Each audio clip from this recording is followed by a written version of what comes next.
আমাদের যে রূহ, আমাদের যে সোল, এটা এটা সৃষ্টিগতভাবে আল্লাহ সুবহানাহু ওয়া তাআলার কাছাকাছি থাকতে চায়। আল্লাহ সুবহানাহু ওয়া তাআলা হচ্ছে আমাদের মাশুক, আর আমরা হচ্ছি তার আশেক বা প্রেমিক। তো আমাদের সোল সবসময় চায় আল্লাহ সুবহানাহু ওয়া তাআলার কাছে থাকতে, তার নিকটে থাকতে।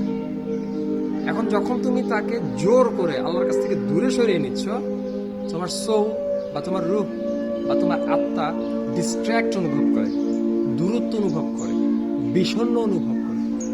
এই জন্যই তুমি সবসময় বিষণ্ণ থাকো তোমার জীবনে।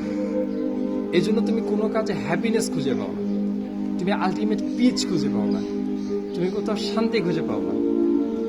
আমাদের কি হয়, যখন আমাদের কাছ থেকে আমাদের প্রিয়জনকে দূরে সরিয়ে নেওয়া হয়, আমাদের ওয়াইফ থেকে আমরা দূরে থাকি, আমাদের প্রেমিকা থেকে, মা থেকে আমরা দূরে থাকি, আমরা ডিপ্রেসড অনুভব করি, আমরা একা অনুভব করি।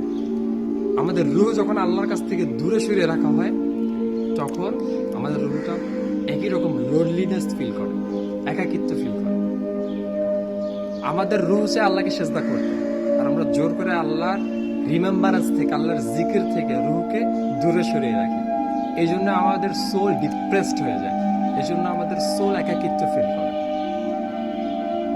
তুমি কোথাও আল্লাহ সুবহানাহু ওয়া তাআলাকে ছাড়া রিয়েল পিচ, আলটিমেট পিচ খুঁজে পাওয়া, আই প্রমিস খুঁজে পাবা।